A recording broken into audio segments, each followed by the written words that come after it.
Hey everybody, welcome to the Slick Tree Podcast. I'm your host, Colby Langford. The point of this show is to help improve ourselves as dogmen and to raise the quality of the dogs on the end of our lead. So let's settle in, turn the volume up, and let's see if we can't learn a trick or two together from our guests.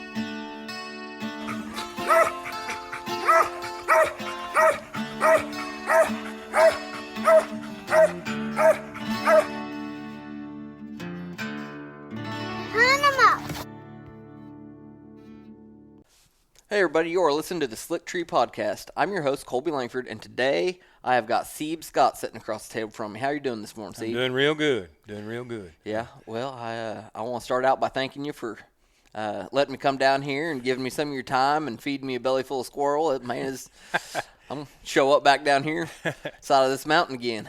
It's fine. Just come anytime. It's just, I'm just living a dream, you know. I retired about 6 years ago, and the good Lord put me right here, and He gave me good health, and I can get up and go hunting and go fishing. That's the hardest thing I've got when I wake up in the morning, which direction to go. Yeah. And so I head out most of the time. Most of the time, this time of year, it's cooling off. I'll squirrel hunting. That's all I do is squirrel hunt. This time of year, I'll if it gets a little boring, I'll go catch a crop if I can. And other than that, you see what I've got here. It's just a dream. Yeah, it don't really look like you could pick a wrong direction to go from where we're sitting. It all looks about prime to me. It is. You know, you got to watch when you're squirrel hunting because I live right here and it's easy just to leave from the house right here. Well, you know, you kill 2 squirrels today. That ain't many. You come home. Well, you go the same place tomorrow because you don't have to just leave the house. You kill 2 more. In 60 days, you've killed 120 squirrels. You think, man, there ain't no squirrels. They've all moved out of here, and you don't realize how many squirrels you've killed. You know, but just killing 2 a day. Yeah. So you gotta arrange out a little bit every once in a while. You know, get some go to new places and find new things. And this competition hunting, you know, I started it kind of late in my age. Started about the time I retired because working man, you can't hardly competition hunt. And started I was about 60 years old when I started, and boy, I've enjoyed it. Man, it's been, but it's time for me to draw back home, and I've always had pleasure dogs, and man, it's a pleasure. It's a pleasure. The competition is good, and that's for young guys. The pleasure hunting, you can road hunt. We've got miles and miles of road hunting. You can road hunt when the dog's tree. You can jump out and go kill the squirrel, or if they're up on the side of that hill, you can toot your horn, bring the dog back. You get there and the dog moves over a little bit, you're pleasure hunting. It don't matter, just as long as you kill the squirrel. Where the competition, you know, you want a dog when he trees, you want him to stay there. You don't want him to move, and you don't want him to be looking around for a squirrel to run off. Where pleasure dogs, hey, you want him to be under that tree, whether he has to go 100 yards of trailing that. Well, that's where you run into problems with a competition dog. So I've had it good, and it is. I'm going back to the pleasure hunting, and in this past week, that's what I've done. It's cooled off, and I've killed several squirrels, and I'll kill more squirrels if the good Lord is willing. So that's the way it is. Well, what did you do for a living before you retired? Well, that's another thing. I worked for 16 years. I worked for the railroad, and I coon hunted before I squirrel hunted. Well, I used the same dogs, but I coon hunted. And the first 2 years, boy, it worked out just right. The first 2 years on the railroad, I'd be laid off. Winter just so happened being the wintertime. Well, that's the only way I made a living. It was back in the late 70s, early 80s.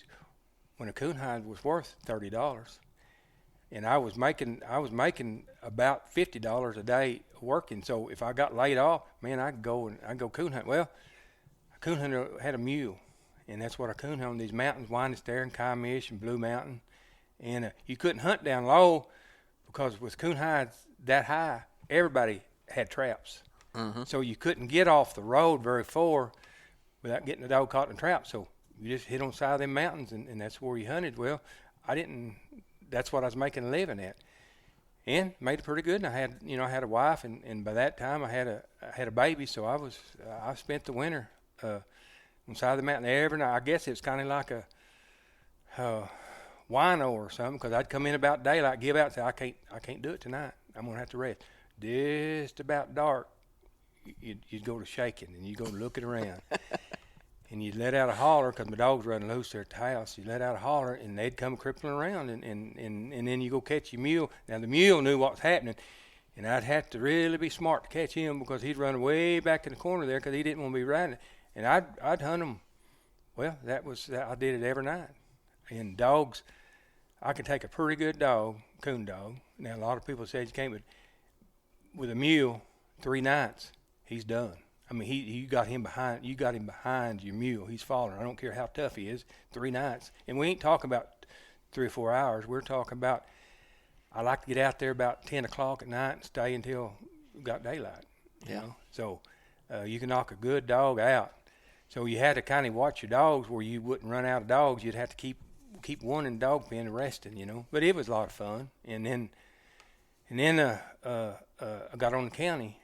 Worked 16 years on the railroad, got on the county, and I'm telling you, that was you could hunt all night long, even working for the county. Everybody knows what the county is. You know, it was a good job, and so I had it. You know, like I said, the good Lord followed me, and I wasn't always the Christian I am now. So, you know, way back there, I didn't even think about the good Lord, but He still watches me. And I get a little bit emotional, but anyway, it was good. It was real good. I don't want to mess your podcast up. Oh no! If you got a testimony, you feel free to share it, Ceb. You can talk about but anyway, you know, he watched over me, and shoot, I raised 3 girls, and my wife raised them. I was pretty rough at some of the times, but you know, Lord come in, took care of me, and I didn't even know it, but I do now. But anyway, back to the hunting deal. Golly, like I said, I wake up every morning. I'm living a dream. I'm just thinking I'm going to wake up. Well, I wake up and think, well, here we go. We'll go squirrel hunting today. Anyway, I don't want to keep repeating myself, but that's most of it. Well, how'd you get into dogs? Where'd you get your start at? Well, my dad, my grandpa, everybody hunted. Mostly, well, we did whatever we did with dogs, and that's where I started. My dad, they call it wolf hunting, but it's fox hunting and coyote hunting. You know, turn dogs loose, and that's what got me started. And then I like for something to be at the end of the track. Well, that coyote hunting stuff, you just listen to your dogs and have a big fire. Well, when I got older, I wanted to coon hunt. Well, he was a coon hunter too, so we went to coon hunting. And man, I like to be. At the end of the track, I want to kill the game. So that's where I started, and then we used the same dogs as a squirrel hunt, and I just went from there, and I've even deer. I go over in Arkansas. I'm just 5 miles from Arkansas. I used to go over there and had beagles. I run deer. Oh my, there ain't nothing. There's nothing feels any better. You want to stand and hear them beagles coming through, because you know it won't be long. You'll hear the brush popping, and the shooting is what I was after. And you know, it wasn't no head shot. It wasn't no side shot. It was hair shot. I'd throw it up, because you know if you hit it, the beagles they're gonna track it down. So all you have to do is throw it. When you seen hair, you pull the trigger, and you just keep pulling the trigger until you run out of shells, and hopefully you hit it. And if you hit it, like I said, the dogs they might even run them all, but they'll find it for you. What kind of gun were you running? Well, 30-30. You know, everybody hunted with .6s, and that's still what I use is 30-30. I don't go as far, but you know, I've killed a lot of game, and I've killed a lot of game that I can't even talk about killing with that 30-30. So you know. Where I live, it's just about it's the gun that you use or that I use. But anyway, back to this competition hunting. You know, I started it about really hot and heavy about 6 years ago, and hunted it, went all over. You know, hunting, and had pretty decent dogs. They wasn't good as a lot of people, but they was good enough for me. But these young boys. About 3 years ago, Chris White, he come in to the picture, and he went to hunting with me, and boy, he liked it. And I had a young dog. I just come across that dog. I went down there and bought me a tree and cur off of Jacob Lookydoo, and I wanted a dog that was out of the old shoot for Woody. I wanted a dog. So Jacob had a Jip. He went and bred. Anyway, I got him and went to training him, and man, he's doing really good. My grandson wanted a little walker dog, and he was just at the time 6 years old. He wanted a walker dog. Well, actually, he seen where the red firm grows, and he wanted a red tick. Grampy, give me a red tick. And I thought, oh, mercy. So I talked him into getting a walker. So, I went and found a walker and a baby puppy, brought it home, and it just tickled him to death. Well, they live a little ways from me, so I took it to him. 6 months old, he went to tearing up everything in the yard. Well, his mama called and said, "You come and get this dog or I'm going to kill it." I said, "Well, I don't really want another dog, but I'll come and get it." So I brought him home and just kicked him out on the porch. And, he was going to be my hound dog that laid on the porch all the time. And about 7 months old, he went to disappear. Didn't know where he went. I didn't really care at that time because I was trying to get Oak going on that competition hunting. Well, 3 or 4 months rolled around, he just disappeared. Just wouldn't see him, didn't hear him. And every once in a while, on the front porch, I'd hear him come across there running a deer because I could hear. And well, that's okay. I didn't care about that. But then he went to disappearing and staying gone for, golly, a long time during the day. So I thought I'd just put a track collar on and see where he's at. Well, the first time I put a track collar on, he was 2 miles from my house. Well, I just went to look at. He stayed there for 2 hours. I told my wife, I said, "Well, something's happened to him. Somebody probably killed him or something, but he ain't moved in 2 hours. I'm going to have to go." So I've got a little side-by-side road, and I went to him in 2 miles, and he stayed over 2 hours by that time. And when I got there, he was up a tree, and I thought, man, I looked over and a big old fox squirrel was there, and I thought, boy, how'd he stay tree by himself 2 hours? So I brought him home, and I didn't want to make a competition dog. I'd had one. I'd working on Dan, so I turned him loose. And every day, he would leave out. He'd be gone. And I put a track collar on. And every time I'd go see him, he had a squirrel tree. Well, back to Chris White. He was wanting to get started competition hunting. So I told Chris about him. I said, "Take him, Chris. Take him over." And I said, "Finish training him out in competition hunting." Well, he did. And the dog that I was proud of, Oak, he was still a good dog, but we'd go to them competition hunts, and Dan was beating Oak.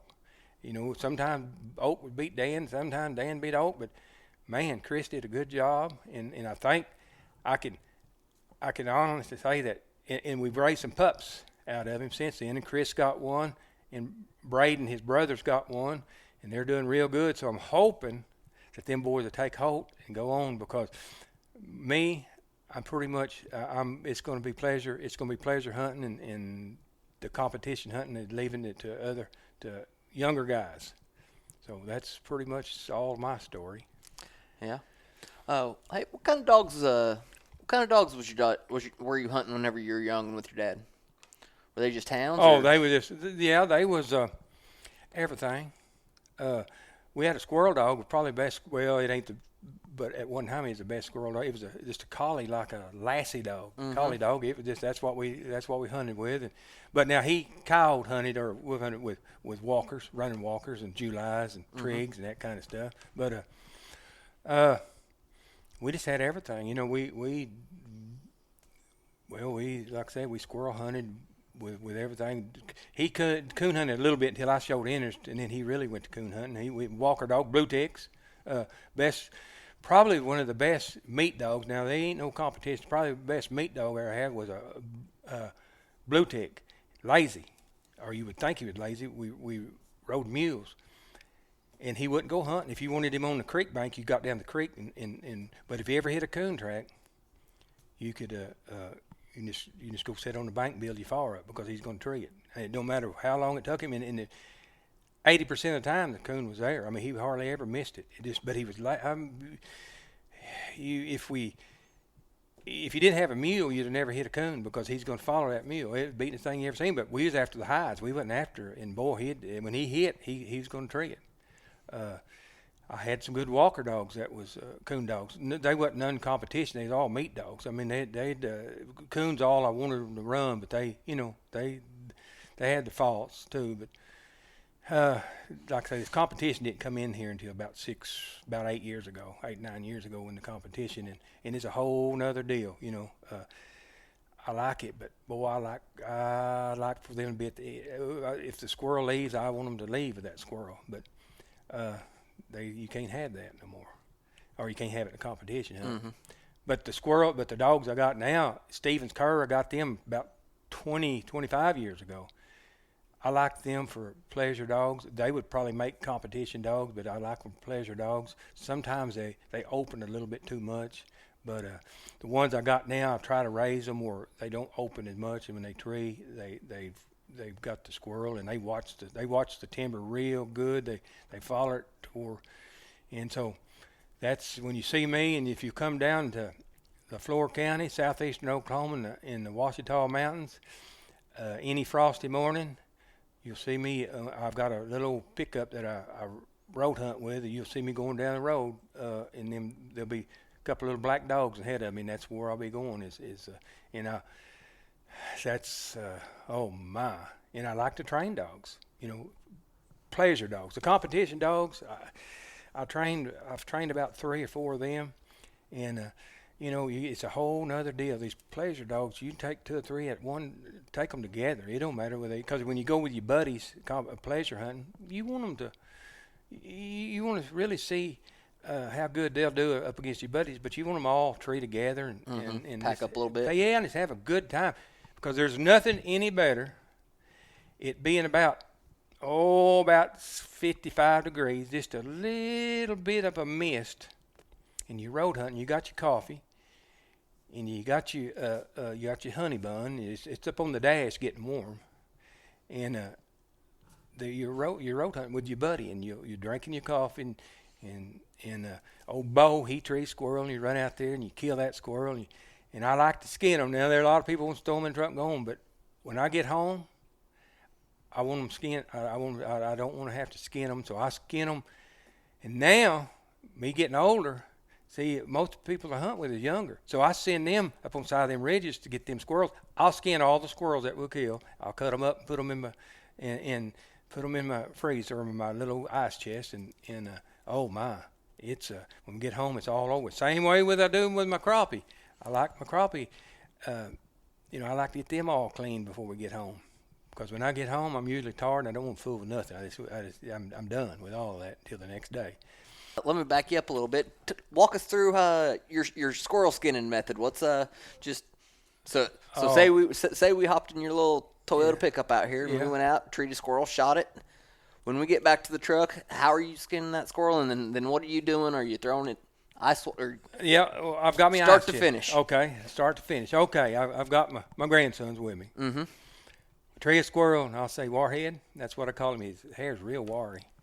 And I said, Warhead, you better go get that squirrel. Boy, he'd jump out, and away he goes, and boom, blah, blah. Now, I've taught him a bad habit, and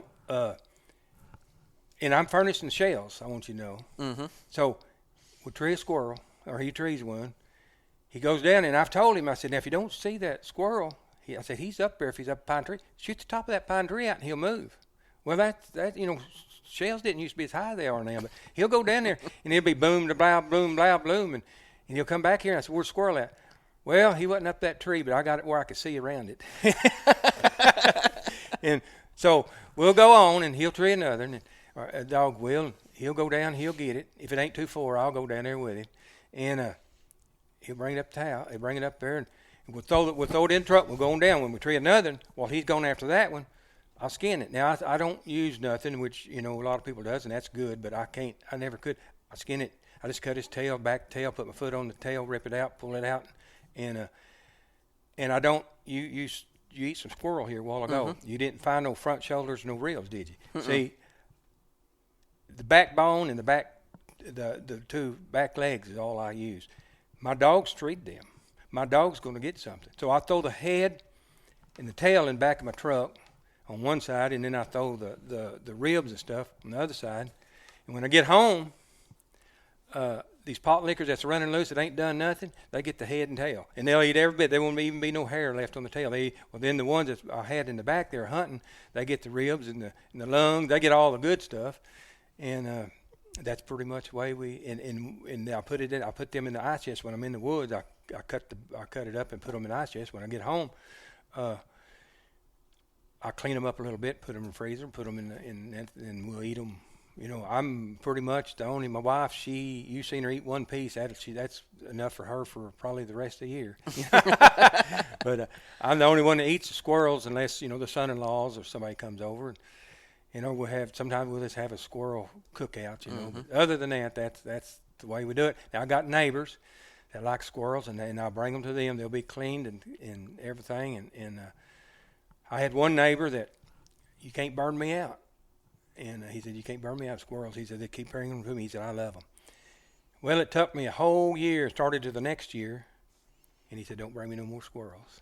I brought him over 200 that one year. And the next year I started the same way. And he came out and he said, I got squirrels left from last year. Don't bring me no more. And I said, well, okay. So, if you say you want squirrels and you live on my road, you better get ready for some squirrels. And that's what I got on that deal. So you said you like to train dogs, and notice when I pulled up here, you had your pot lickers, as you referred to them, just out running around the yard. Tell me, when you say you go buy a pup, what's your general goal? I know every one of them's different, but what's your training program look like? Well, my training, I try to train one pup a year to pay for the dog feed. I mean, I started that back when I worked for when you work for the county. I ended up with a better job than just the county. But when I started with the county, didn't pay a whole lot. I still like my dogs. And so I had to train a dog and sell it for dog feed. And it cost me, at that time, about, $500 feed one a year. But now we're talking about $7 dog feed, 50 pounds. Well, man, I could train a dog and get $250, $300 out of a dog. I mean, a good dog. I mean, but we're walking pretty good ways back, 30 years ago, 28, 29 years ago. Well, then you could just about set your price. There was a guy that would come and buy dogs from me. And I didn't sell a lot of dogs. I just sold one or two a year, but he'd come by. Boy, I mean, he'd just say, you got one going? I said, yeah, I got one going. Come over here. And he'd buy it from me. And I caught wind. I mean, now I'm going to tell you about me selling a dog or giving a dog. When I sell you a dog or I give you a dog, there's no strings attached. You can take him home and barbecue him and eat him if you want to. I sold him to you. He's yours. We're good friends. But anyway, sold a dog one time, and I think I got $500. Boy, I thought, man, that's a lot of money, $500 out of that dog. And about 6 months later, the guy that he sold him to, I run into him, and I seen that dog, and I mentioned that dog. I said, I used to have that dog. He said, I bought this off a guy. And I sold it to him, I think, $500, and he gave $1,200 for it. I thought, boy, something ain't right there. Because he took it straight to him. Mm-hmm. Like I said, I didn't make me mad because that guy made, that was a good deal.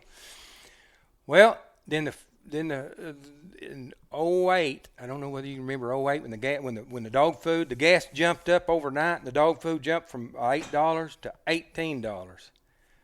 Well, man, I was still working for the county, and I still had to feed dogs, so I jumped up on my price, my dogs.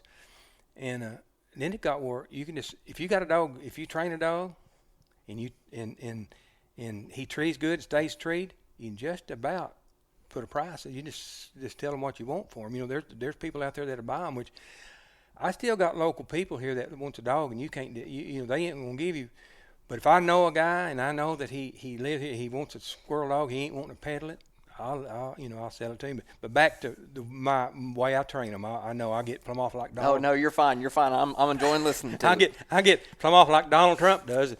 I can't come back like he does. Sometimes he can get way off there and he'll come right back to where he started. Well, I'm not that good, so I better start back to Well, I could do it is I'll get and I'm a tightwad. I don't hardly, train my own pups. I'll breed a gyp with one of my dogs, and I'll get that pup. And then I'll tell you what I'll do is I'll just turn it loose here at the house. And it may be 5 months old, it may be 6 months old, but when it goes to tree, and I'll hear it. And when it goes to kind of sticking on that tree, that's when I put them up and go train them, because anytime more than that, they get bad habits. They go to digging, or they go to leaving the tree, or they go to, sightseeing. And so I put them up and I go training on them. And by the time they're a year old, especially a year and a half old, they're squirrel dogs.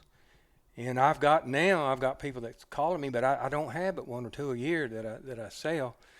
And but they'll call me, or if I'm ready for one to go, I'll just call and say he's ready to go, and you can sell them for whatever. In me, there's no set time. There's no set price. Mm-hmm. I'm not trying to rip nobody off.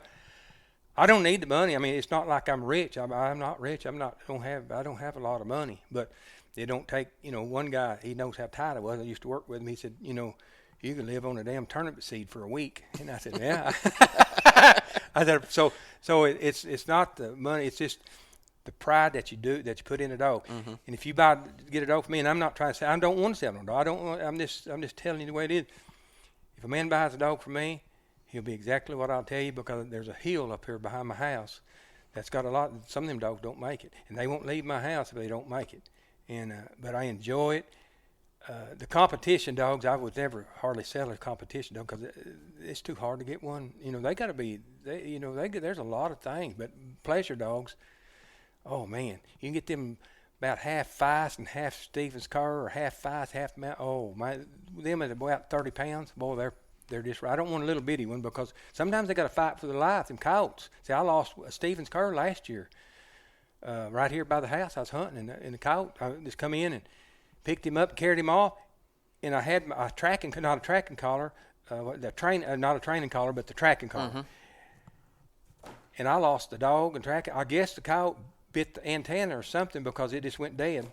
And I went to where it last showed me at, and there was blood, but there was nothing else. And I ain't never found the dog, and I ain't never found the tracking collar. But it was, it's coyote, because the next day I went back over looking for him. I took some more dogs, and there's two big coyotes, brought them out of the woods. Of course, one of them won't never bring nothing out of the woods, but they was after my dogs, but they was bigger dogs, but this one here was just a small one. And them coyotes killed her. So anyway, that's I love that training. It just don't get any better than this time when the leaves gets off the trees. Oh gosh, and you know yourself, man, it just don't get no better than that. And I don't know. Well, when they go to, when you say you go to training on them after, so you got this pup, gets to be about 6 months old, run loose, starts getting treed and staying treed, and you put him up. What's that next step look like the way you do it? Well, I just go to take him with me. I'm hunting. See, when you're hunting with pleasure, you ain't taking him out by himself. I'm taking him out, and I'm driving that truck, and I'm drinking that coffee, and I'm eating that honey bun, and they're going down the road. And dog trees, I'll go out there, and if the little pup goes with him, that's fine. If he don't, that's fine. He does his own thing. But I tell you what I've learned over the years. Got shocking collars now. Mm-hmm.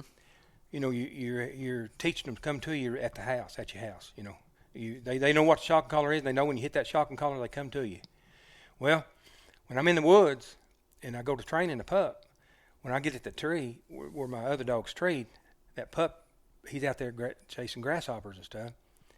I hit that shock collar just lightly, and I holler at him. He comes to me at the tree. You do that 3 times, you can be standing 500 yards from him, and you see that pup out there catching grasshoppers in your other dog's tree, and you hit that just lightly, and he'll go to that tree, because he's learned that tree's safe haven.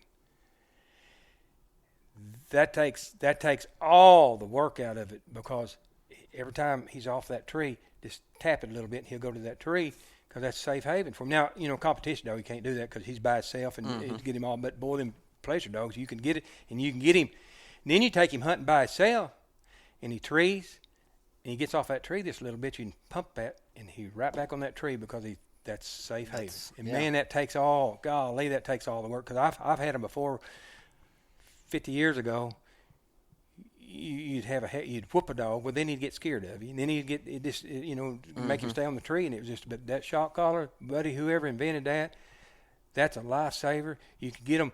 You can get a dog and anybody hunts with me that knows me. There's one beef that I've got with a dog, and I've hunted with guys all my life, way back there.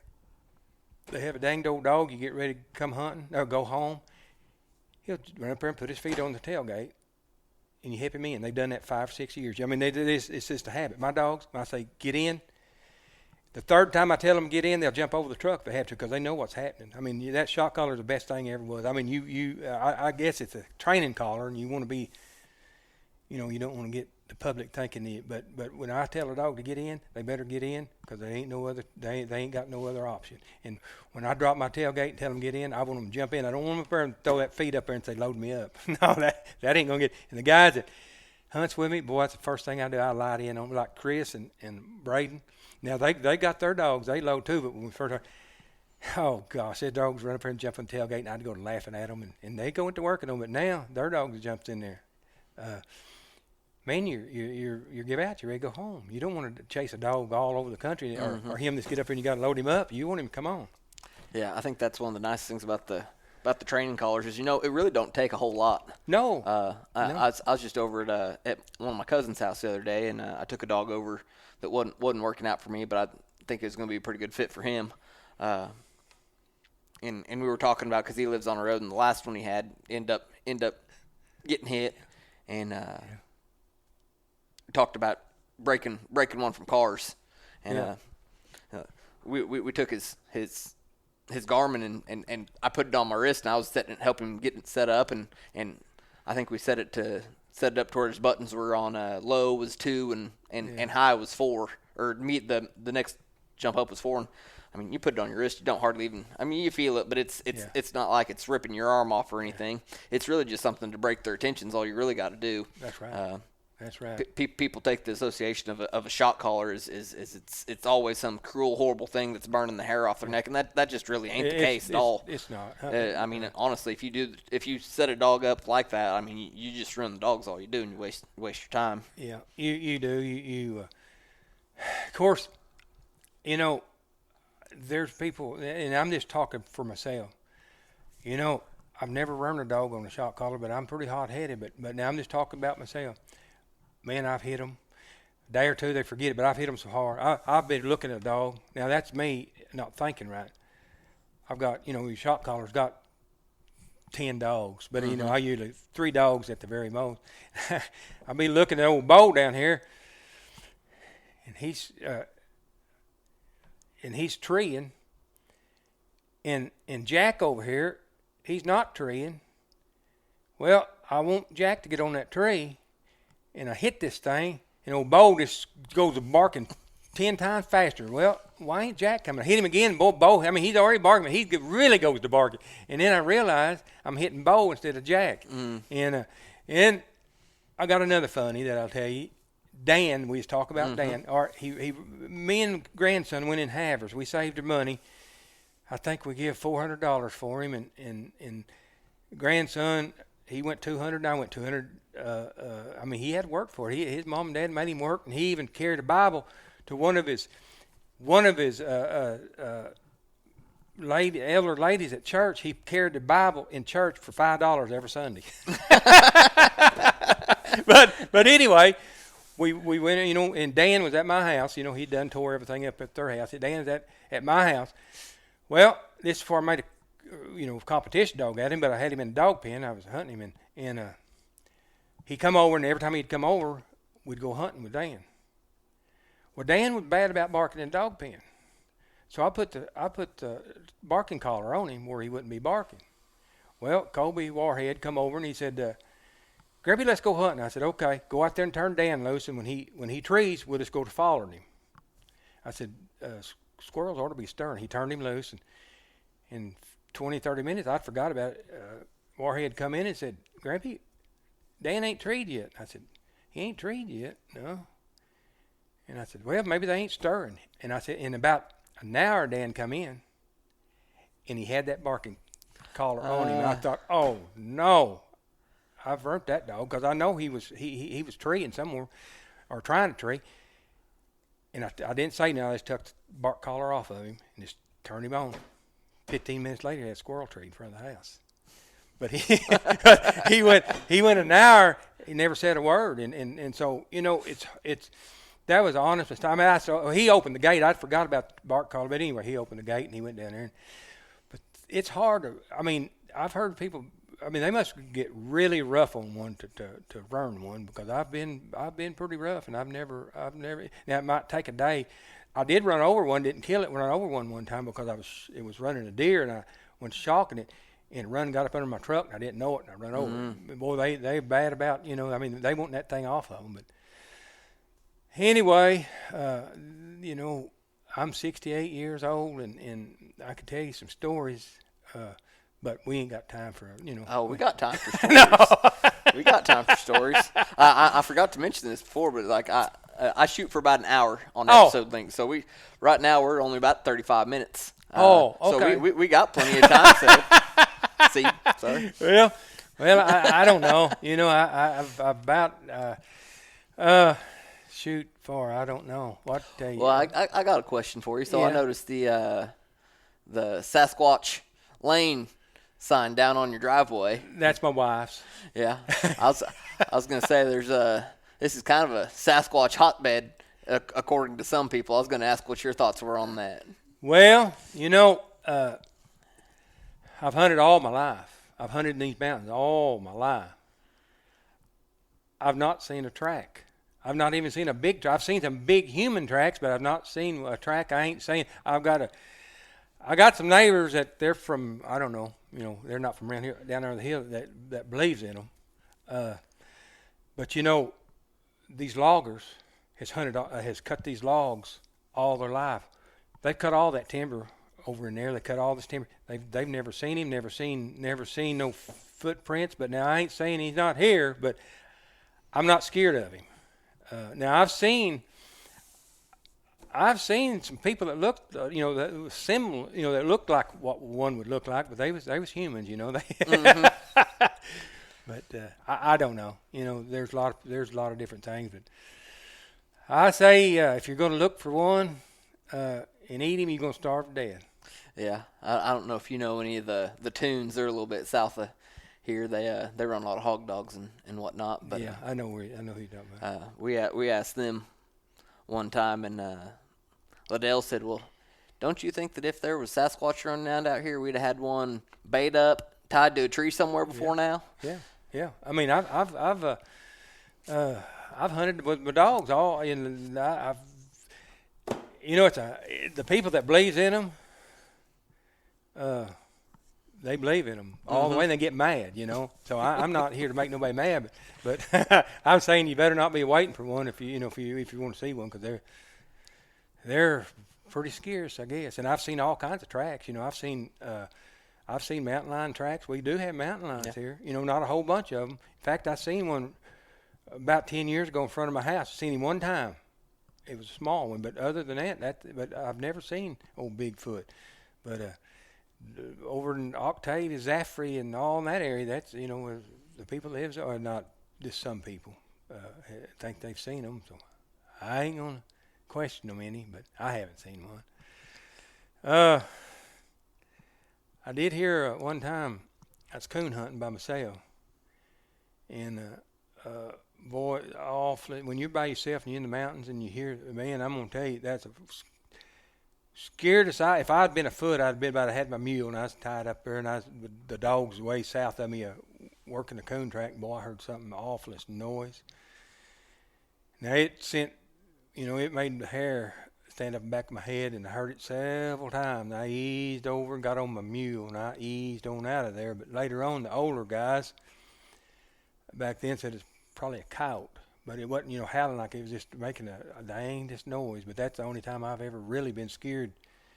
And that was just that one time. But I think there's nothing here in these woods here that'll hurt you. I mean, if it would have, because I've hunted by myself. I like to hunt by myself, especially when I was trying to make a living on them coon hides because I was laid off. I had to get up. I had to go. And I've never been scared. I've never been just get up. There ain't nothing better than hearing the old dog hit a coon track late, 2 or 3 o'clock in the morning, and frost on the ground. You build you a pine knot fire. A lot of people don't know what a pine knot fire is, but it's just a pine stump that you cut and you get started. And boy, build you one of them up. The pine gets started real fast, burning, keep you warm. Hearing the old dog work and work and work, and finally he trees. But the worst part about it is it's about 25 degrees. You got a good hot fire, and when you get up and you walk away from that fire, that's the coldest. Oh, that's the coldest in the world is when you get away from one of them fires at night. But you get there and you look up there, and there he sits, big old boar coon, $35. Man, but now I've chopped a lot of trees down too. Carry an axe. Way back, the older guys can tell you. These younger guys won't, but the older guys tell you when you tree coon, there wasn't no coon got away. Now there was sometimes I cut a big old hole in a tree and look in there and there ain't nothing. I mean, there ain't nothing. You spent 2 hours cutting a hole. You turn around and you look at my old blue dog. When I tell you about that's so lazy, I could just turn around and I'd look at him, and I wouldn't. That's before the good Lord got a hold of me. I'd call him a few names, and he learned what them names was because I could call him a certain name. He'd duck that head, and the next time he treed, he had a coon. But boy, I'd look. I mean, he'd be just so truthful that boy, he's there. He's in a hole. He's there. Well, I'd chop a hole in or chop it down. I've chopped some big ones down. Look in there, nothing. I'd look at old Blue, and I'd say whatever I was going to say to him. He'd duck that head and out of there. He would never say nothing. He might be a quarter of a mile before he opened again. When he opened, he'd be after a coon, and he'd go tree that. But he knew there wasn't nothing up there. Oh my! But yeah, back then you used your chopping axe about as much as you did anything else, because you chopped $30, $35. My goodness alive! You treat 2 of them. One night I was told my wife I was laid off, but I was one of them nights where I just beat up. I done went about 20 nights in a row. My dogs were beat up. I was beat up, but got about dark. I went twitching around. And I told Annette, I said, I'm gonna go down there at the river, and I'm gonna tree one coon, whether it's there or not. I'm coming back home. I'm just one coon. So I went down to the river, turned them loose. Just as soon as I turned them loose, I hit a coon. Treed 3 big boar coon up one tree. $90, because the next day, that was Friday, and the reason I wanted to go that night because the next day was fur buyer would come to town and buy you furs, and so I went in it. I was gone from the house about 45 minutes, made $90, and I could have worked all day at a job but not made 50. So did pretty good, and that pretty well. That's a good night. I'm glad that things ain't as rough as it used to be pretty rough. That's way before you ever come here. That's before you was even thought of. But golly, I don't know. Right now I'm just living a dream, and so far, the good Lord, He's just let me play it out. And how much time we got now? Oh, we got about 15 minutes. Hey, let's talk about mules a little bit. What kind of mule? Describe the what you look for in a mule and what you like in one. Well, I want one that ain't crazy. See, I just got through getting rid of one that was a pretty nice mule, and it took me a long time to figure out that. I'm an old man. He wasn't an old man's mule. He didn't buck. He didn't do nothing. When you got on him, you better be ready to go. And he wasn't bucking. He was just ready to go. My goodness, when you got bad legs and bad knees, and it takes. I don't know why he didn't run. You just have to crawl on one. I mean, it's just all over him and get on him. But no, the first mule I ever had, I bought it from an Indian, Choctaw Indian, Ray Heavner over here. Her name was Prissy, and raised her from a baby, and she was gentle. I could go up there. I could ride up there with them trees, stand on her saddle, and look down, or it'd give me a boost to climb on up that tree, because if you could see a coon there, and I carried some barbed wire, if you see a coon there, you could shoot the coon in the hole and drop that barbed wire and get him tangled up and pull him out. Twist him out. And you ain't got to cut a tree down or cut a hole in it. Well, I did that a many times, and she'd always stay there. I mean, I wanted a good, and she died.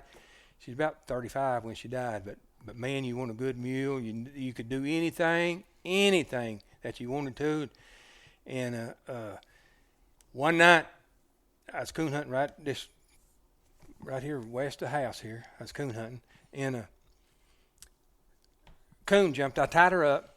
Coon jumped out, and boy, the way they went, but I was trying to get to it, and they went in there about 50 yards and treed. Well, we didn't have nothing. Compass all we had back then, and so I got to the coon, got it shot out,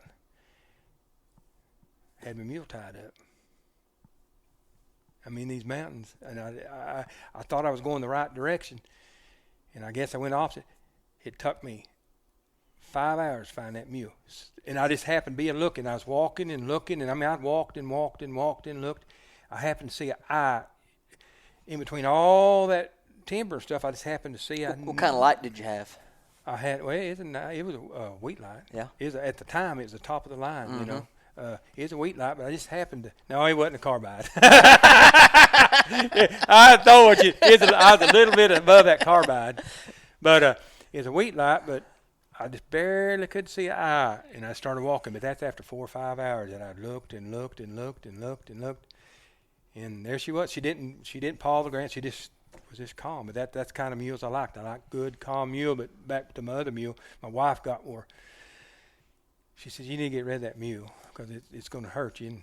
And, you know, I told her, no, it ain't going to hurt me. But in the back of my mind, I knew that, you know, I better get rid of that mule. And it was a good mule, but it was just too much for an old man. I don't know, since I'm going back to these little pleasure dogs, what I might end up, because the way the forest and stuff's getting where you can't ride your side-by-sides on on the forest and stuff. I don't know what I might, if I could find a real, it'd have to be just a dog gentle mule, for me to get. But I don't know. You know, when you get home, you got to put them up, got to feed them and all that stuff. So I don't know. It's pretty nice just road hunting, and then when you get home, just put your game up and you're done. You know. That's what I like living here, and I get home and I sling the gate open. Most of the time, my dogs are too tired to go back a hunting, so I can just go in and put them up later if I want to. Yeah. But not everybody's set up like I am. I mean, I know I'm set up. Golly, hunt from the house or whatever I want to do. I just got to watch and not kill all my squirrels because you kill 2 a day, and it don't take long. You run out of squirrels. How big a mule you like? How big was Prissy? Prissy was about. She had 800 pounds. Just about hers. She's built real good. About how many hand? Oh gosh, 14 maybe. You know, something like that. Yeah. But she was. I don't want a big mule. I had Frisky after I had Prissy. Now Frisky was a good mule, but I was still young then. Frisky was a good mule. Prissy, the first mule, you could get tangled up on her and fall off of her, and she'd be right there, and you get yourself undone. Frisky was a good mule. You get tangled up on her, and she's gonna kill you. I mean, she's going to kill you, but she was a good, tough mule. But now she'd weigh about 1,000, 1,100 pounds. She's a big mule. But as the years went on, she just hurt you. Get on her. She's kind of wide, too, because I didn't ride her that much. She'd take fat. And boy, she just, when you got off her, you couldn't even hardly walk. I mean, she's just too big. But 800-pound mule would be just right for these mountains. You can get up and down, and you want little feet, which most mules do in the mountains. Now, I've heard them boys talk about them horses and stuff. They got, they hunt in them bottoms. They want big foot and big feet and stuff. And that's probably right. But these mountains, you want one with little feet. You want just a good stout little mule. Why the little feet in the mountains? Well, you got rocks and you got all that. They just get around better. Okay. And you want them barefoot. You really want a mule because you want him barefooted. I did put some shoes on Prissy just to make her look pretty, but it's better to have them barefoot. They can. I'm telling you, you get in these rocks, they slip and slide, anyway. But if you have them barefooted, they're a little bit. And if you have them barefooted and you ride them quite a bit in the mountain, get them kind of tenderfoot, they'll watch their feet where they put them at, and they won't be they won't be a sliding. Prissy was probably the best mountain mule. That I didn't ever own but 4 mules and ever since I was hunting, but she was probably the best one I ever had. Frisky was next to her if she wasn't, she just, like I said, you get tangled up, you're done. The last mule I got, she was pretty good, but she just too, oh my. I do want to say that over the years, I've appreciated the people that I've hunted with, the competition hunters, the barking sawyers. You know who you are.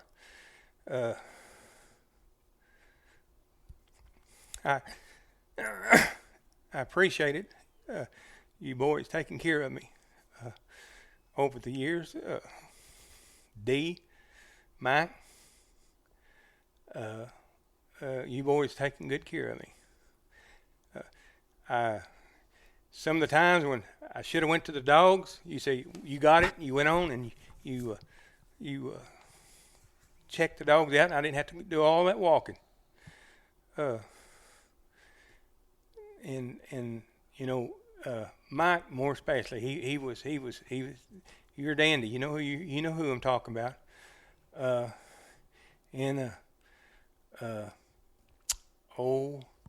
There's another one. You know who I'm talking about. You can kiss my, you know what. You know. You know what I mean there. But them guys, they took care of me. Golly, when a dog's split tree the way off, it's rough talk walking. And that's why I'm getting out of it, because I can't stay up with you. I was just too young, too tough for me. But anyway, that's about all I've got to say for you. Well, Ceb, I sure appreciate you agreeing to do this and giving me and everybody that listens to this your time. And I've sure enjoyed listening to your stories. And hopefully I'd like to come back down sometime a little bit later in the fall and come squirrel hunting with you one day. You come anytime you want to. Anybody can come. I mean, I'm just. But y'all's going to go to the dogs. I'll keep the squirrel skin. I'll keep them cut up, and I'll even give them to you when the hunt's over. But anybody wants to come squirrel hunt with me, come on. I live on Hicks Road. I won't be hard to find. The only house, when you hit dirt road, either end, the only house there. Just come on. I don't know. We're all here just for a short while, so let's make the best of it. I agree. All right, everybody. Take care and keep wearing out that boot leather. I just want to give everyone that's listening a sincere thank you. Getting this podcast going has been a project. I really hope you're enjoying it, and if you don't mind, give the show a good rating and review wherever you're listening to it at, or share it on your social media to help get some traction. I appreciate it, and I'm looking forward to your feedback.